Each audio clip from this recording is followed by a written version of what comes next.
Today on the Back Row Fantasy Show, me and Arms are going to talk about free agent frenzy coming up on the Back Row Fantasy Show, starting now.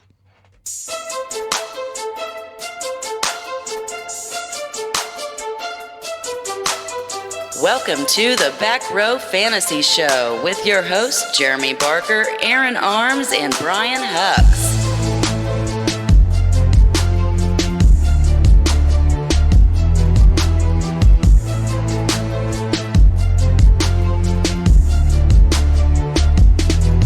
Oh man, I would like to say it feels good to be back in the studio, but I don't have Arms's beautiful face to my left.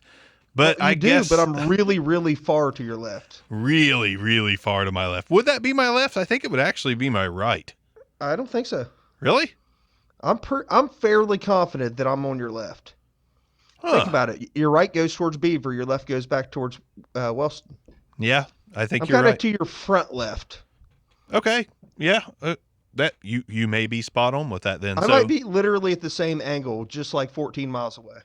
Yeah, it's too far away nonetheless. But so here it is. Has it been quite 2 weeks, Arms, since we put out an episode?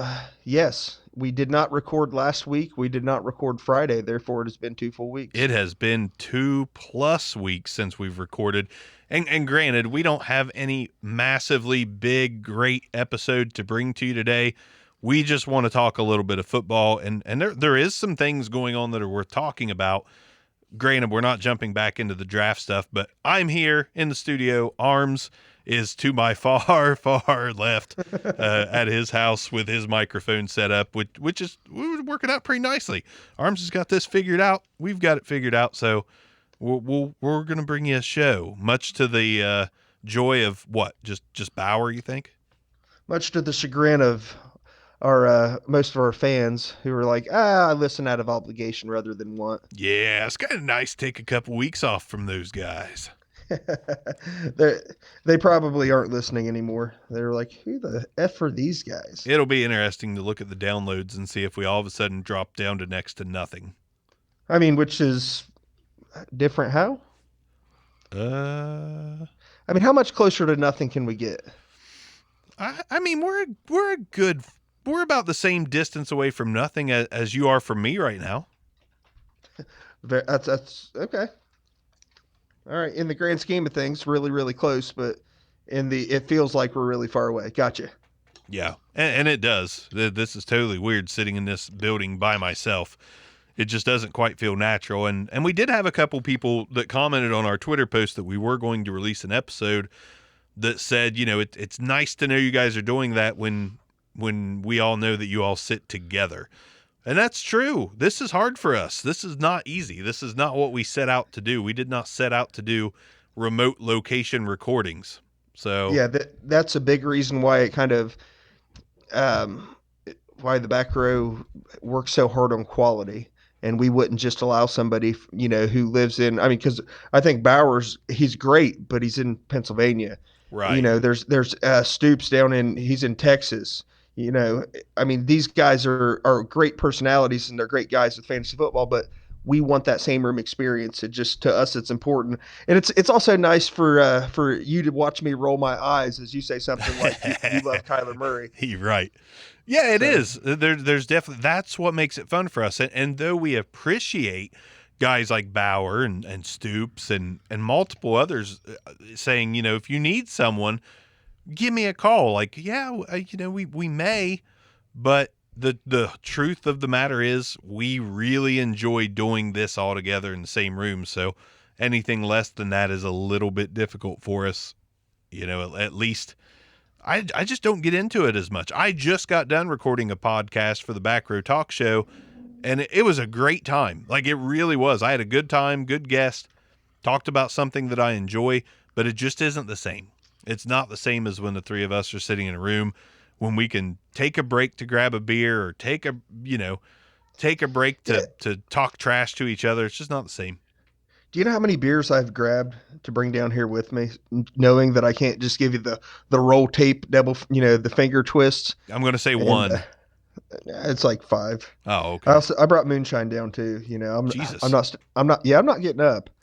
You have 45 minutes to an hour of my undivided attention. Good Lord. Which granted, I know you're watching WrestleMania, so at any point, if we're done, just say we're done. I think, being able to do this remotely, I think people would understand if we quickly got off of a topic and like, okay, that's it. We're good.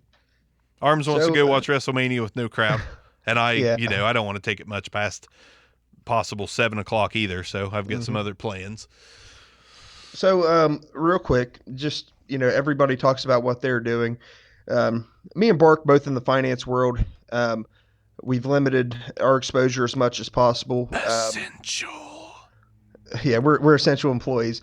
But, honestly, however you view this, like, even if you don't think it's that serious, let's be realistic on something, guys. If you're not taking it serious, this crap's just going to drag out further and further.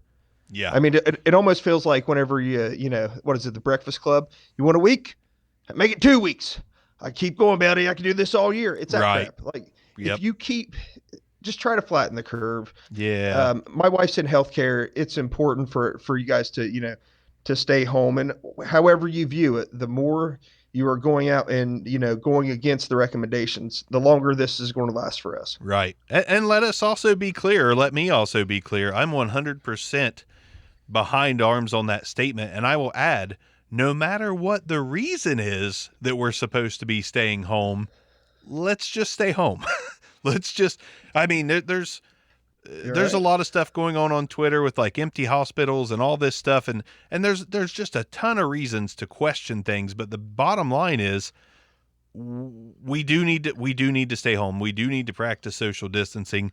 We do only need to go out when we absolutely need to. And that's not to say, I don't know what I'm trying to say here, but the possibility is enough that we should stay home and stay safe. The possibility of catching this and not knowing we have underlying conditions or, just the possibilities alone, I'd rather not risk it for the biscuit as Jameis Winston would do.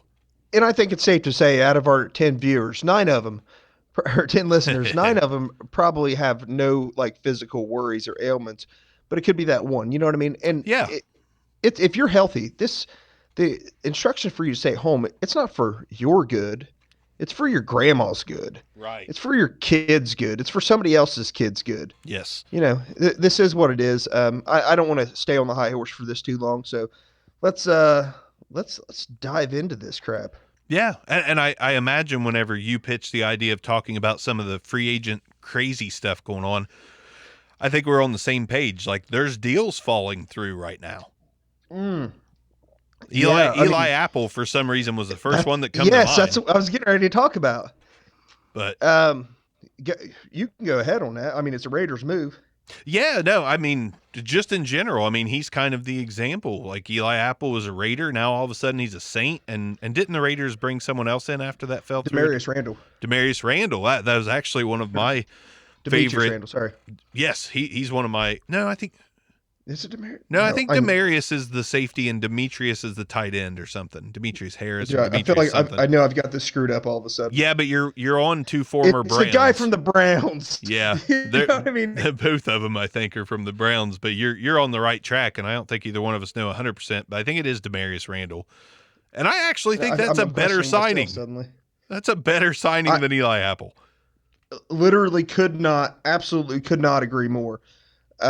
Eli Apple's a liability. I mean, the dude tests completely off the charts. He's incredible as far as like speed, change of direction, all that stuff. You know what he's not? What? He's not an incredible cornerback. No, he's not. He's got potential, but thus far in his career, he's a bust. Yeah, absolutely. Absolutely. I mean, he's a liability. I mean, I believe our own Daniel Rozier would agree. I mean, he was a joke for the Giants. He's okay with the Saints, right? He was okay. Yeah. But the Raiders need more than a guy who's just an athlete out there. They need a cover corner. And you know what? If all the more you're going to upgrade is put Eli Apple in as your slot corner, give me Randall for my safety instead. Yeah. I think it worked out pretty well for the Raiders. They may not agree, but Yeah, give me Randall. I was hoping that Miami would sign Randall, actually, and I had no thoughts about them signing Eli Apple because I just don't care. But Randall, I actually was kind of hoping would land in Miami. But, I feel like your team and my team have both had really strong off seasons to this point. So, I agree. It's a good signing. It's a strong signing. So we can go back to some of these guys. It is Demarius Randall. Okay, I got it right. I thought so, but Demetrius. What's the tight end in Cleveland? Demetrius either Harris or Randall. I don't know. I think it's Harris. Might be Harris. Every time, whenever I played against somebody, they freaking had Demetrius Harris with a freaking random touchdown. Oh yeah, yep, yeah. Especially when because he's nothing but a out. streamer. Yeah, nothing but a streamer guy. Dangerous one at that. Yeah, it's like you pick up Demetrius Harris, and all of a sudden it's like, well, there's 8 points. You're like, how the hell did Demetrius Harris get 8 points? Yeah. He caught one touchdown, one reception, 10 yards. There we go. And it was infuriating, but whenever you're expecting someone to lay an egg on that position for you to, help secure the win, right. They don't. So are there any, now here's one thing I've noticed. This is like an unprecedented situation because until the contracts are signed, they're not official. Right. Okay. And there's a lot of those hanging in the balance. Tons of them hanging in the balance. So what happens if your team, they go out in free agency and they're trying to sign, I mean, I can't think of anyone off the top of my head, but all of a sudden, let's just say that Jadeveon Clowney. No, Clowney's a bad example. He's okay. a real bad example because other than Young, there's nobody in this class that's going to make you not want Jadeveon Clowney still. But let's say Jameis Winston, okay? If you're Miami and you sign Jameis Winston, but you don't sign Jameis Winston, and you don't make any moves in the draft, but yet Tua falls to you, you might just let the Jameis Winston deal fall through. Yeah, you can just bail on it. I mean, because why pay the guy? You don't. Exactly. So I've never, hopefully we'll never see anything like this again, but this is just unprecedented stuff for me, and I mean, there's players all over the league that this is going to happen to. I mean, so sorry. I just find it incredible that some of these guys they're in principle signing with these teams, but the draft hasn't happened, and before they actually get pen to paper, the draft might eliminate some of them being a need for a team. You never know what falls to you. And the draft is coming, so I mean, physicals we don't know are coming for sure, but the draft, at least as of today, it's coming. So. The reason I mentioned Jadeveon was he wasn't a good example for that situation, but I wanted to touch on him as being a guy that turned down $17 million a year from Miami, and because of his health and because of teams probably wanting to test him out, his asking price all of a sudden is now $17 million because he's unsigned. So, hey, buddy, good job passing on Miami. You could have got that $17 million, but now you're probably not going to get $17 million. But, I mean, this pandemic has affected even high-profile guys like Clowney. I wonder if it has also affected Jameis and Cam. I mean, those guys, you can't really put them... affected Cam. There's no doubt in my mind. Right. Jameis is banged up a little bit here and there, but Cam is always seems to be battling with something. I mean, finished the year on an IR. They want to see whether or not his shoulder's good to go. And I mean, I don't know if you've seen his workout videos. He's incredible looking. Yeah. I mean, he looks like DK Metcalf's training partner right now. Yep. And I think that this is a reason why Cam is still out there hanging in limbo. Yeah. I mean, Cam could be a Charger. Cam could be a Dolphin. Cam could be a freaking Raider. We don't know. But until teams can, kick the tires on him in person, no one's willing to put that kind of equity into him because, he demands the price. Because as much as I knock on Cam for not being a viable fantasy quarterback, and I honestly don't think Cam's a great quarterback. I think he's a great athlete at the position. He changes the way your team plays offense.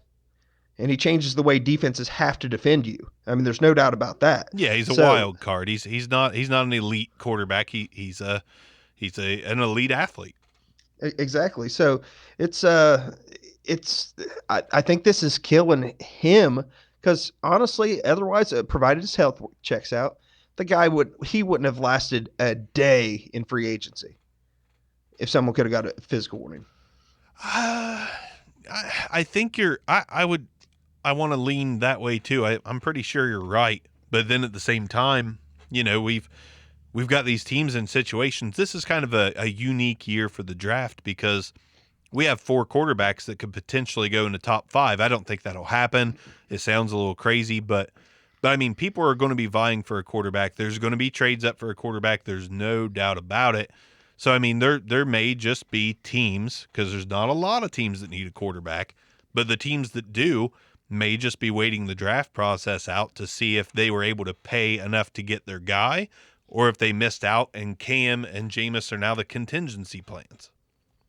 So, I mean, we've got them hanging around because of that. So, and the fact that Cam does have a few injury issues and question marks only supports, the idea of waiting till after the draft to sign one of them. But we could see both of these guys on the outside looking in for a starting job.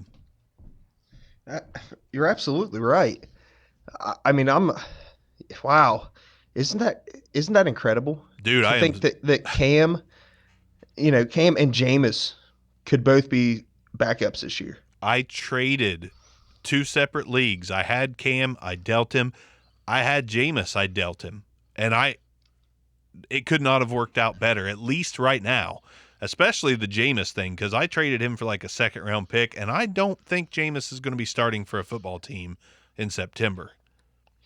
Now, a team that's willing to go after Jameis, though, we have to realize, obviously there's a team like the Patriots that would be willing to say, all right, we're going to bring you in. We know you're, a veteran and good enough to play at a high level in this league. Someone like that, yeah, you're loving where he's at, but for the most part, it's going to be a bad team that's going to have to sign him. It should be. And I don't think the Patriots are a landing option for either of those guys because the Patriots are such a weird team. When's the last, besides Randy Moss, they don't bring in high-profile free agents. They just don't mess with it.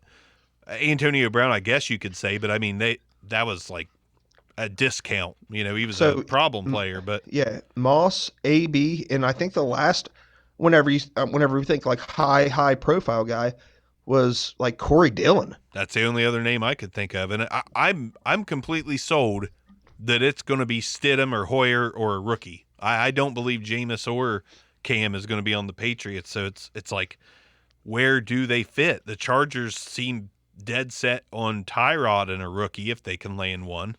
Mm-hmm. Granted, they're one of those teams, if they miss out on a quarterback, it could be Cam. That's their contingency plan. I think that is such, like, if you're set to go to war with Tyrod, I just think you're planning on trying to lose for Lawrence or something at that point. It's been proven. It's been proven that Tyrod is not going to make your team. I don't think he makes your team worse than an average starter, but he doesn't make it better than an average starter. So it's just proven. He is very much a Troy Smith kind of quarterback. He wishes he was Troy Smith. Tyrod's bad. A Troy Smith in the NFL type of quarterback. I'm sticking by my statement. Okay. I guess he had a moment with the Ravens there, but well, Troy Smith had a couple wins with the Niners back in the day as well. Whereas Tyrod just really hasn't done anything above being maybe a 500 quarterback anywhere. He played okay for the Bills for a minute, but you could tell that long-term just was not an option with him. I still think he was like a 7-9 guy. Well, they weren't a playoff team with him. You know what I mean? I think they had a fast start that year, and then just, the true colors showed. Tyrod was not a starter. So, yeah, the Chargers would be kind of crazy to go that route. Or if Ryan Haith, which me and no one else is going to know that name unless they're in our friend circle. But Ryan Haith claims that Cardale Jones could wrangle that starting job away. Why does he claim that? Because he had no fucking clue that he played in the XFL. Hey, P.J. Walker played in the XFL, though. And now P.J. Walker, potentially, you never know. Maybe he could beat out Teddy. Maybe.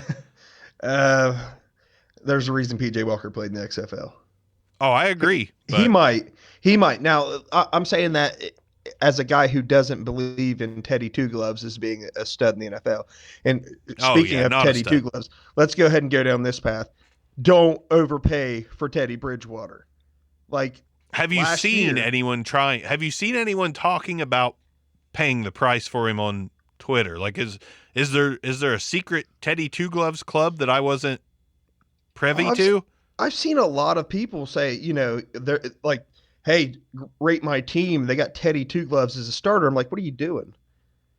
Like, listen, I know that the quarterbacks are, once you get past the top 3 or 4, like the cliff's pretty steep at that point. But Yeah, Teddy Bridgewater, for stat purposes, for fantasy purposes, he's going to be 15th to 25th. Like, he's barely a starter in fantasy format for me. right. And some people make, well, he's mobile. No, he's not. No, He's not Teddy a- is not a mobile quarterback. There's nothing that Teddy Bridgewater does that makes you think, wow, we've got to change our game plan for Teddy Bridgewater. Here- Now, he loves throwing the ball short. And my God, they got 3 guys. You get the ball short, and they can make magic happen in Carolina. So Here's what Teddy Bridgewater is. If the Cardinals can add some pieces to that team and get back to being a playoff football club. hold on, the Cardinals? I'm sorry, the Panthers. Panthers, The okay. Panthers. If the I Panthers thought can you were add going to do some pieces- sort of analogy. It's like Teddy no. Bridgewater could be the backup to Kyler or something. I'm like, No. I No. love Kyler Murray. No, if Teddy can get the right team around him, Teddy's ceiling is Trent Dilfer. He is potentially one of the best game managers in the league. But Teddy Bridgewater's not putting you on his back and taking you where you need to go. Teddy Bridgewater can be effective with a good all-around team, but that's it. I mean, he's a fantasy backup in dynasty leagues. So I agree What with do you you- 100%. Don't overpay. what did you you cut out there for me for a second? What did you say his ceiling is? Trent Dilfer on a good Oh, team. Jesus criminy. His ceiling is Trent Dilfer on a good team. No, and I don't mean that his stats are that ceiling. His potential as a starter in the league is Trent Dilfer. He's not a long-term starter. He's not going to put you on his back and win games, but if you put a great team around him, you can win with Teddy Bridgewater, Yeah, just like he's a Baltimore did manager. with. Yeah, he's a manager. And Now, that's Let's put a number on it.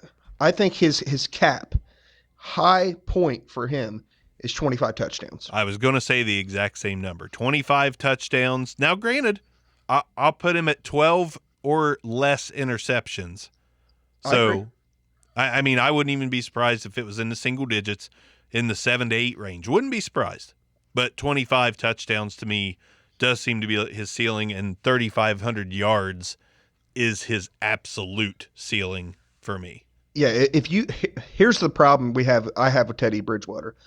The inefficiencies that Cam has passing the ball. Now, Teddy's better at protecting it, but as far as pushing it downfield and, making those giant chunk plays, I think Teddy and Cam are fairly equal passers in the grand scheme of things. Yeah, Cam obviously probably has the better arm, but Teddy's probably a tad more accurate. But you average it all out, yeah, they're probably, I wouldn't say I'd rather have one over the other definitively.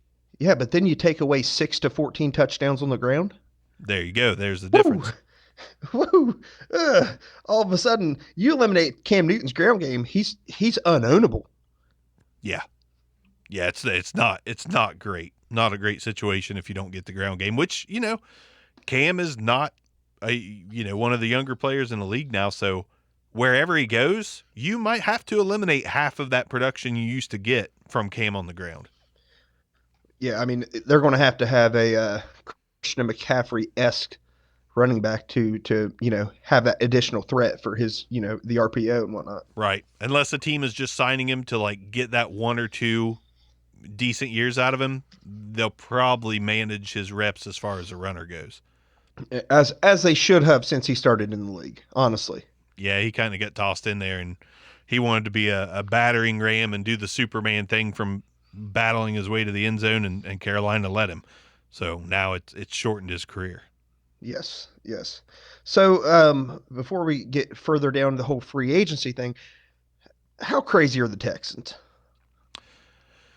Well, I get that DeAndre wanted to be paid. I get that him and Bill O'Brien didn't see eye to eye. I understand the fact that the Texans thought it would be better to trade him. Now, granted, the right move is to move on from Bill O'Brien. But when Bill O'Brien is your GM and your coach, if the owner's behind him, I get moving DeAndre Hopkins. I totally understand it. The problem was what they got for him. Did they even shop him? Like, I know that you're going to have to pay a first-round pick and a new contract, but that's what Buffalo did with Diggs. And you're telling me no one was willing to do that for Hopkins? A second David Johnson is just, it's stupid. So I agree. Stupid. It's just stupid. I mean, David Johnson is a shell of himself. Yeah, he was a throw-in to the second-round pick, in my opinion. So this was all about the second-round pick, and it is a bad decision.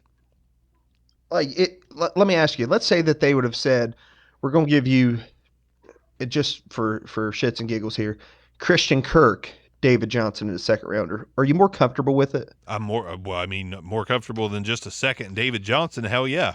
But do you think it's fair at that point? Oh man. Here's what I'm saying. I don't think this trade would have been allowed to go through on Madden. No, not the current one. No. That's how bad I think it was. If you add Christian Kirk, I mean, it makes it better. But then at the same time, if you're Houston, do you really want Christian Kirk, Will Fuller, and Kiki Kuti as your? I mean, you don't have a possession receiver on that roster. I mean, you've got slot and speedy guys. Slot, it feels like. Yeah.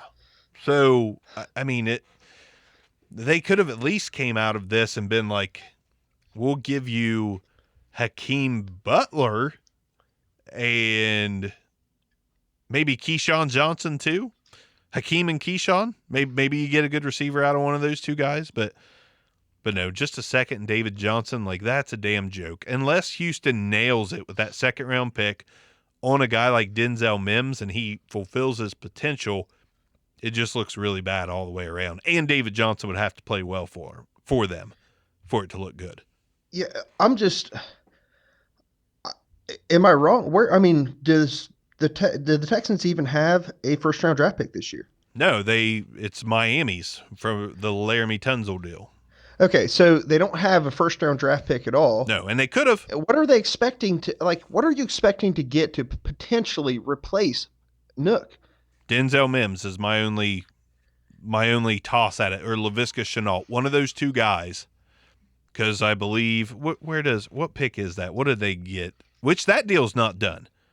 That deal's not done yet. Pick 40 is their first pick in the draft if that deal is finalized.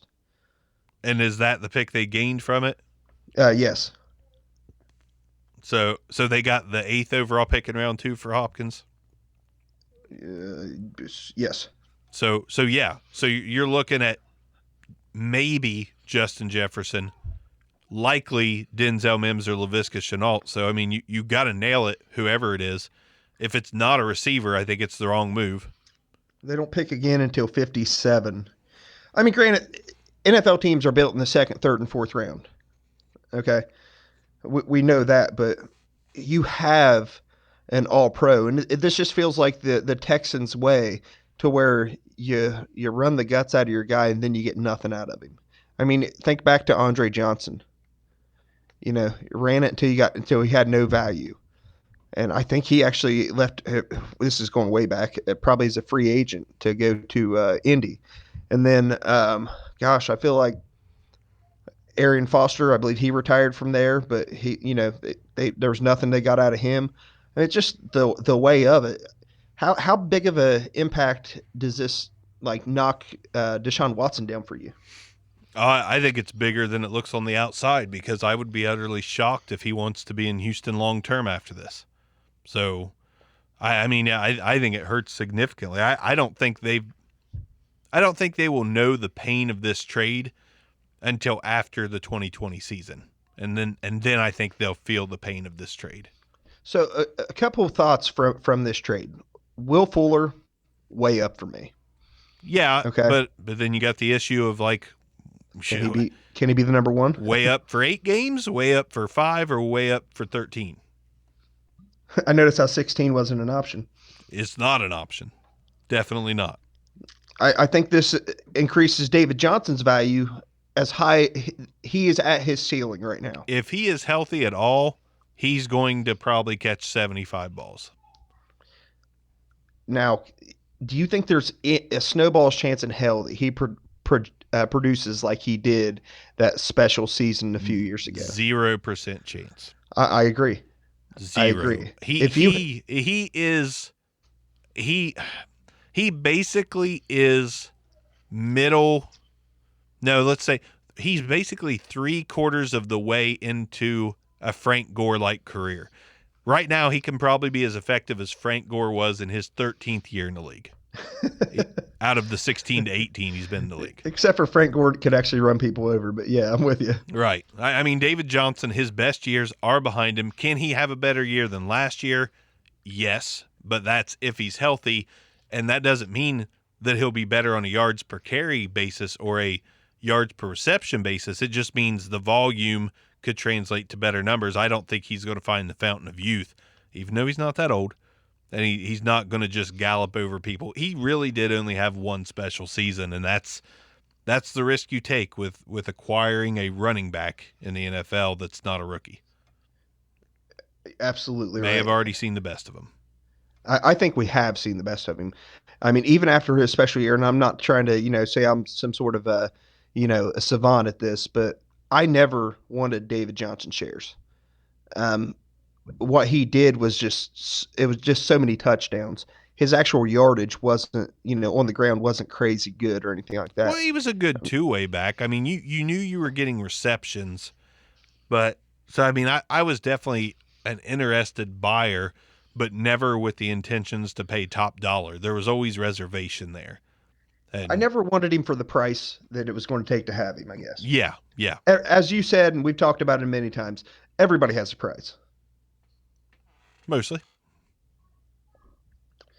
Man, this. What else? What other big moves? Let's see. If you want to go back to the falling through of free agent things, Michael Brockers, that deal fell through for the Ravens, so the Rams jump all over it and re-sign Michael Brockers, and then you have the Ravens then turned around and immediately signed another D lineman. Hold on, I'm drawing a blank on to who that was. I don't have the old tracker in front of me. The one I had kept pulling up a forced Adobe update, so I scrapped it. Yeah. Go ahead. Sorry. Oh no, I was just going to say it wasn't a Michael Brockers level talent, but they did sign someone. I'll have to figure out who it was while you go ahead. While you're looking for that or looking that up, what about Kiki QT? Does that move add a lot of value for him to you?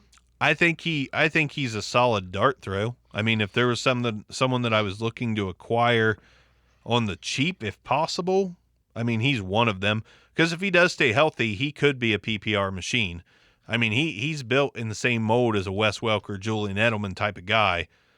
He could definitely be a slot machine for Houston. But again, Houston and healthy receivers, those aren't words that usually go together. Isn't it crazy how the only person that's had significant health has been Hopkins? Yeah, and they trade him. So as we're circling around, biggest name in free agency, arguably Tom Brady. He goes to the Buccaneers. Does Tom Brady get back into your top 12? No. He's got the receivers to do it. I don't think he has the arm or the line, though. We're talking about dynasty here. So in redraft, yeah, he's in my top 12. I'll put him in the 10, 11, 12 spot. One of those spots because of the roster around him, yeah. But dynasty, no. Because if there's ever a chance that we see the full-on decline of Tom Brady, this may be it. It may be this year. It's a new offense. Like, I know Tom Brady's a smart, cerebral quarterback, but this is all new to him. Free agents don't typically just jump over and blow it out of the water year one. Maybe Drew Brees is the name that comes to mind that blew it out of the water immediately. I think Peyton did first year with the Broncos too. But yeah, Peyton did. Now we're talking about special guys still at their prime level too. We are. Yeah, Peyton was he was in his 30s for sure, but he wasn't 40. He wasn't 42. Yeah. So yeah, I just don't see it. I think this could be the season that puts Tom Brady into retirement. I mean, he's going to get hit a lot. He's not going to be used to that. His receivers are go downfield and get upward receivers, and they're great at it. But there is no security blanket underneath.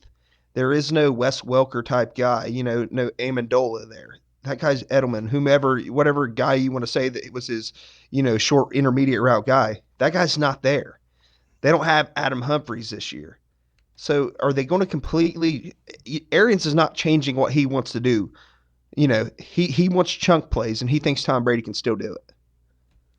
Yeah, I just – there's going to be levels of the Buccaneers game. They're going to be a better team because Brady will not throw as many interceptions as Winston did. They will be – I hope not. They will be a better team, but Tom Brady's not going to throw 40 touchdowns.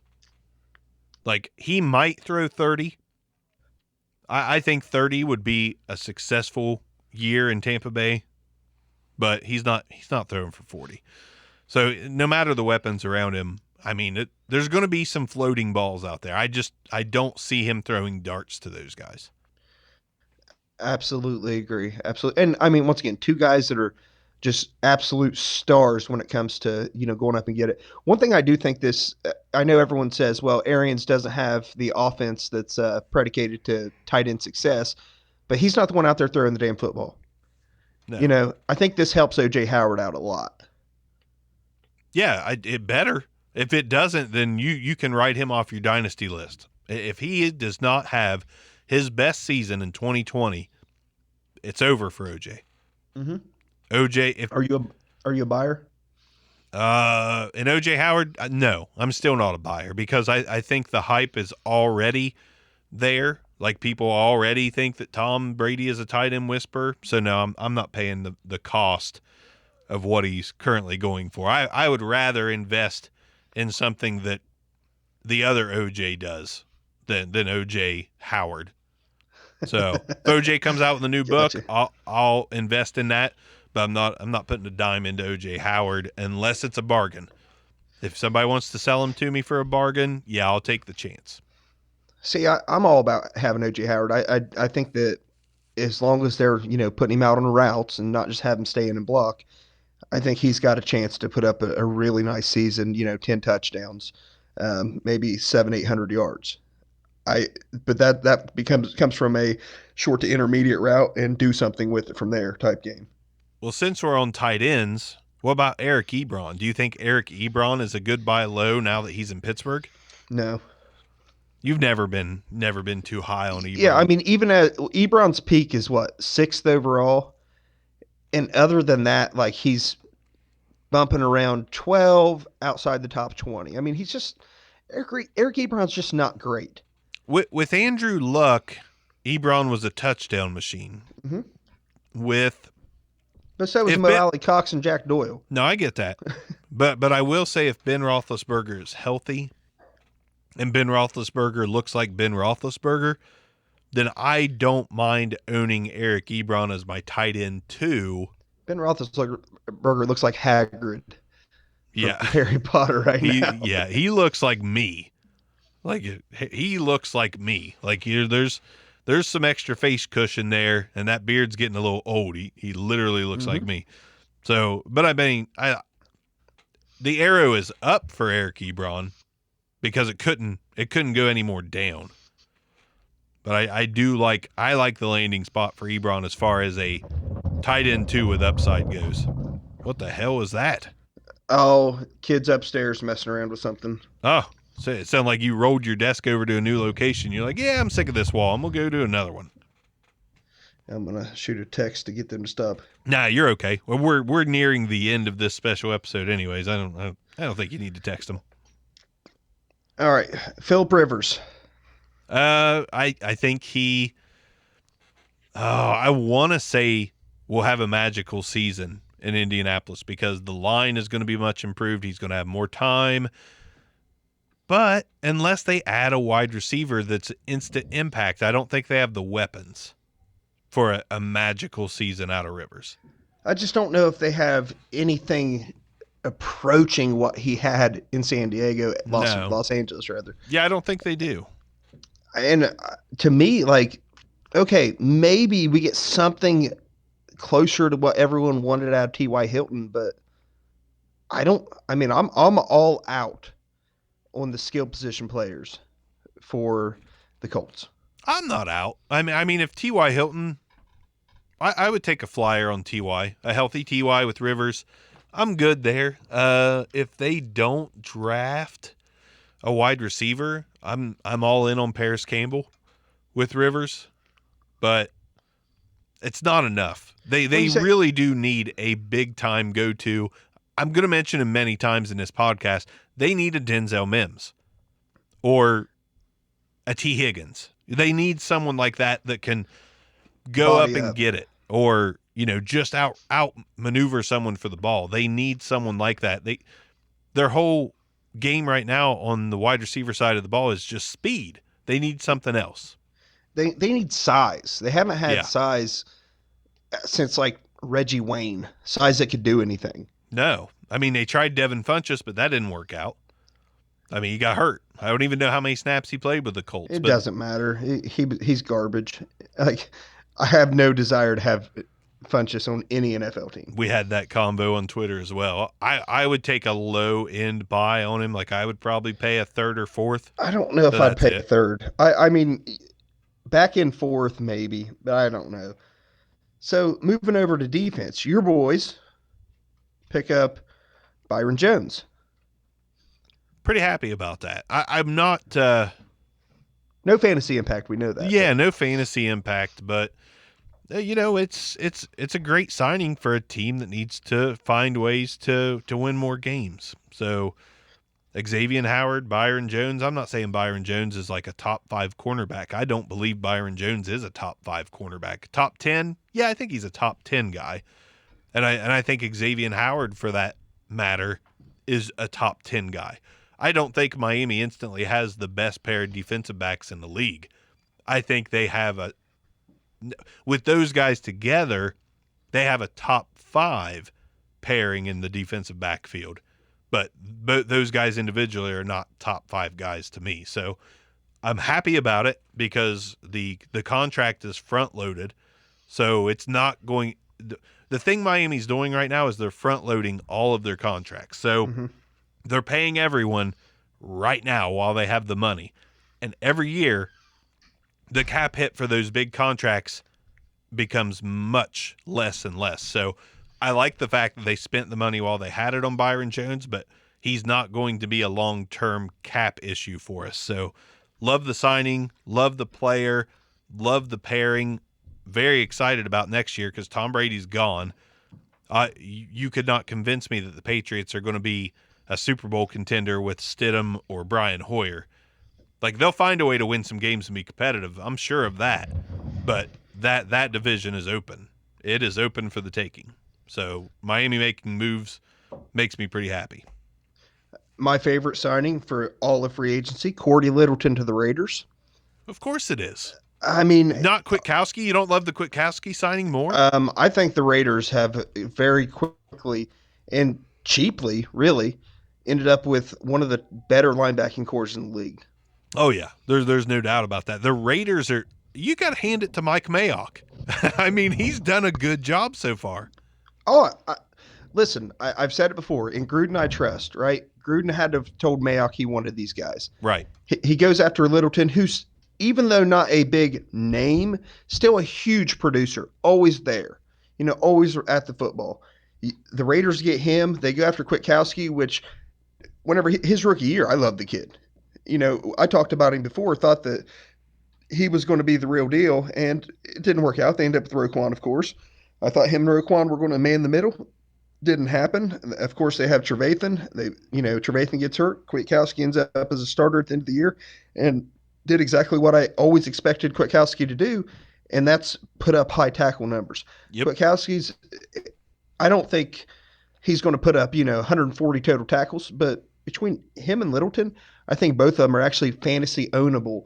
Littleton, obviously, fantasy starter, but I think as far as linebacker 3, I don't think you're going to be upset with Kwiatkowski if he falls to you. No, he's my linebacker 3 in every league that I'm in, and I'm very I'm encouraged. I'm excited about Kwiatkowski as a Raider. That's going to add a little more mean streak to him, in my opinion, and they're going to have a really solid defense this year. All right, so moving down the list, Robbie Anderson, Carolina, the new Greg Olsen. Everyone is trying to trade me this guy, and I don't want any Greg, part I'm of him. Sorry, I was looking at the Dallas Snooper thing. So Robbie Anderson Olsen's gone. We free up those targets, right? We've got you've got DJ Moore, you've got Curtis Samuel, and you've got Christian McCaffrey. How does Anderson play in for you? He's going to be a great decoy for DJ Moore to continue to bust the hell out. So, listen, Teddy Bridgewater is less of a great matchup for Robbie Anderson, a pairing, so to speak, than Sam Darnold was. Robbie Anderson may have some spectacular 60-yard touchdowns in 2020. He may have a few deep bombs that are exciting, but it's all about DJ Moore and Curtis Samuel with Teddy Two Gloves at the helm. Robbie Anderson is going to keep defenses honest. I love the signing for Carolina. I think it's a great signing for him, but fantasy-wise, I'm hands off of Robbie Anderson. I would rather have Curtis Samuel than Robbie Anderson. Yep, and I would much rather have DJ Moore than Robbie Anderson. So Moore, Samuel, those guys are going to benefit, in my opinion, greatly from Robbie Anderson and Teddy Bridgewater, as opposed to no Robbie and still Cam. So the Robbie Anderson deal, he's what I wanted Miami to sign him for, to free up other guys, keep defenses honest. Keep that safety over the top. Yep. Yeah. So one thing I will say is I think this keeps Curtis Samuel in his more natural position, which is in the slot. Yeah. And that looks good with Teddy Bridgewater being the quarterback. Yeah. So obviously, I mean, Robbie Anderson, go route, run the 9 over and over again, because that's what he does best. But I'm absolutely with you. I think DJ Moore's ascending. I'm not going to put him in my top 10 yet. Thought you were going to say he's essential. Yeah, I've heard some people say that he's right there with Courtland Sutton for them. He's not quite there for me, but man, he's getting there. We'll see how it starts working out in as camp, if camp happens, of course, as camp approaches. Obviously the receiver there is DJ Moore. Yeah, but I'm not terrified of Curtis Samuel. See, you mentioned Courtland Sutton, and I think Denver would have been the perfect landing spot for Robbie Anderson's value. Like they're in the market for someone opposite Courtland Sutton, and I think having Courtland Sutton, Robbie Anderson, and Deshaun Hamilton in the slot would have been a dream come true for Drew Lock. So I don't know why it took so long for Robbie Anderson to get signed. He can get downfield, he can get open, and he's the perfect, more like a Kenny Stills plus for a team to own and go out and help other guys around the field with. So I don't know. I don't understand why it took so long for him to land somewhere, but this is a good landing spot for the values of DJ Moore and Curtis Samuel. Well, we talked about it earlier. It could have been people hearing that Hopkins was on the block. Let's try to get Hopkins, see what we can do to get him. Otherwise, he went on day one of free agency, though. That trade happened immediately. Yeah, you're right. I mean, there was no time. Well, that was the hot start. Was what we expected Tom Brady to be the hot start, and it was Hopkins. So a couple more before we sign off here. Austin Hooper to the Browns, 4 years, $42 million. No thanks. David Njoku just became unownable. He's unownable, and Austin Hooper is not a top 10 tight end. No, I agree with you. Now, there's going to be games that Austin Hooper gets 2 touchdowns. there I'm absolutely will. absolutely positively will be. This is going to render like the Demetrius Harris is irrelevant because he's never going to see the field. I don't think he's. I don't even think he's a Brown anymore. I don't even know. I'm just saying that number 2 or number 3, 4 tight end Right. just no longer has value. It wouldn't shock me if they came out with a ton of 2 tight end sets and said, all right, we're going to go 2 tight ends, 2 wide receivers, and alternate those running backs. But yeah, Hooper low, maybe, man. For someone who finished through week 8 far and away the number 1 tight end through week Right. 8, he was ridiculous. I think his value is shot pretty hard going to the Browns. I think Baker has a hell of a rebound year, but Baker's marquee is passing and moving the ball around. Right. He doesn't hone in on anybody, too awful much.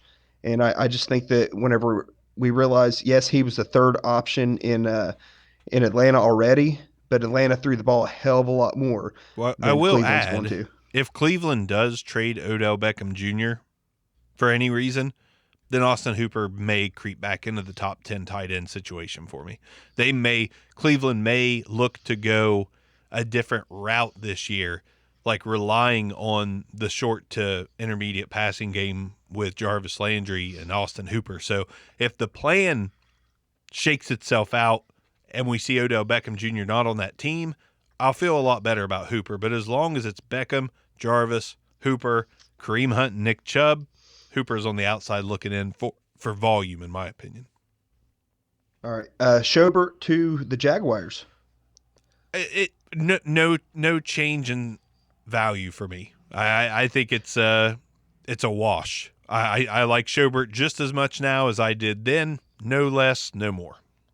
He's a top 10-ish guy always. If you get yeah. a full season of Schobert, he's top 10. Yeah, I'm with you 100% there. Van Noy to the Dolphins. Not fantasy wise. This was a football signing. This is great for Miami. He's a guy that will play multiple roles. He'll do whatever you ask of him. But fantasy wise, I'm not intrigued.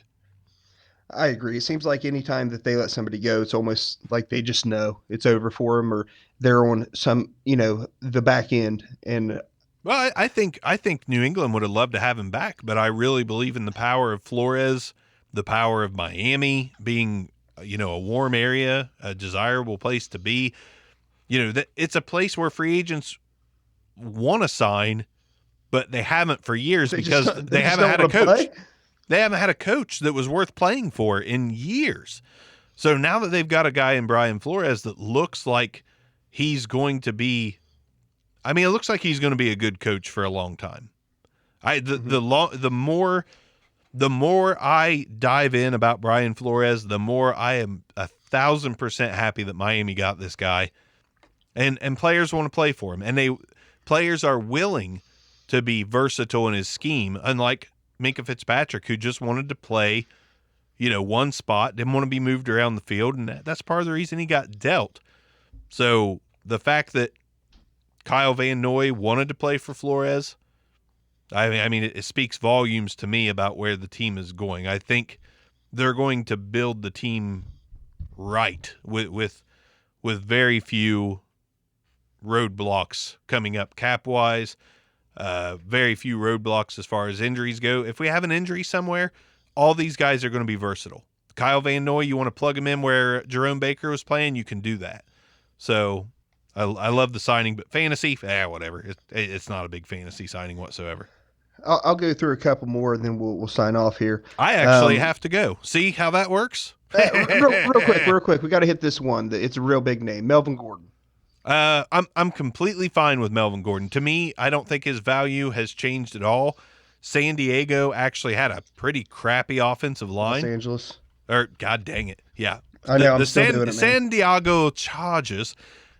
German for Wales vagina. German for Wales vagina. The line sucked. Okay. That's part of the reason Melvin Gordon's numbers weren't great.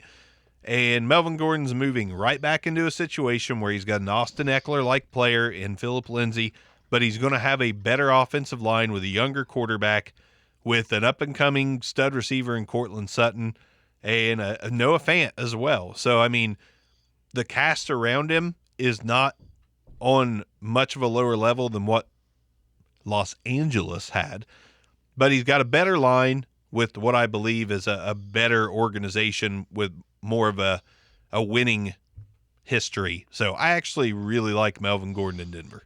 Is he a top 5 running back in Denver? Top 10. I hate to call him top 5. I've always been weary of him being a top 5. But top 10, I'll say top 10. If Philip Lindsay somehow gets mad and requests a trade or something like that, I'll move Gordon into top 5. But as long as Lindsay's there, it's top 10. Just like with Ekeler. You know, I looked at him as a top 10 guy in San Diego too, just because Ekeler's there. I mean, he's going to cap your fantasy potential at least a little bit. And I know I said that was the last one, but Brashad Perriman. Fuck you, Arms. Hey, you know what? It's life. Brashard We don't get talked very Perryman. often. I like the signing. The Jets have no one. I picked up Perryman wherever I could. That being said, he's not going to perform like he did in Tampa. I mean, I think his ceiling is going to be 70 receptions. Right Robbie at Anderson upside. Yeah, right at 1,000 yards, right at 7 touchdowns, but his floor is a lot more dangerous. I mean, we could be looking at a 45, 650, and 3 guy. But I'll take the chance in New York. There's no one to compete with to be a starter. Absolutely. I mean, if he resigns for some reason with Tampa Bay, what the heck, man? Right. You just lost all of your value and all your potential to ever have a big payday. Yeah, I like it much better for the Jets. I think Darnold's a solid quarterback. If they fix their line and Lev Bell and Brashard Perryman could surprise. I mean, he could be a 1,000-yard guy, but I wouldn't put it much above that. Gotcha. All right. Well, Bark, it was good talking to you. Yeah, stay your distance. Keep away from me. I know we didn't hit all the free agents. We still got guys like Blake Martinez, which was huge for the Giants. Yeah, we just want to talk.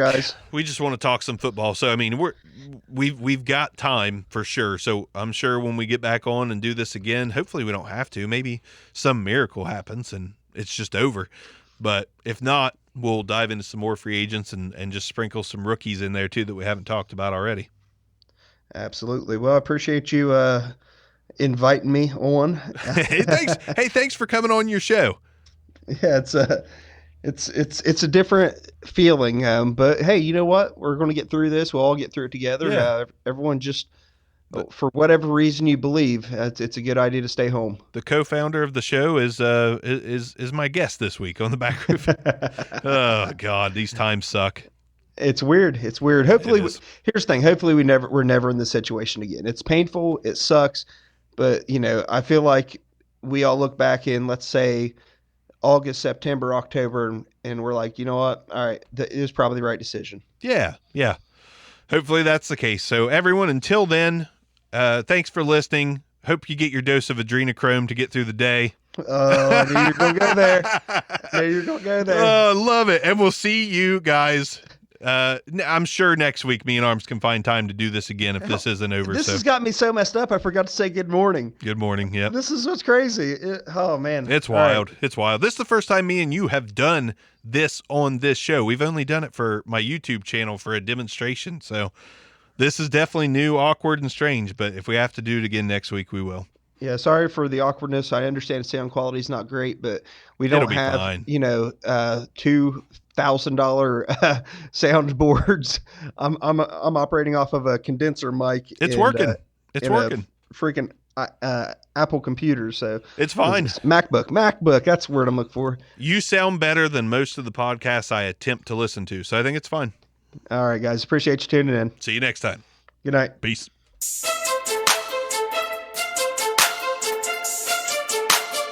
This concludes another episode of the Back Row Fantasy Show. Thanks for listening, and be sure to give us a review.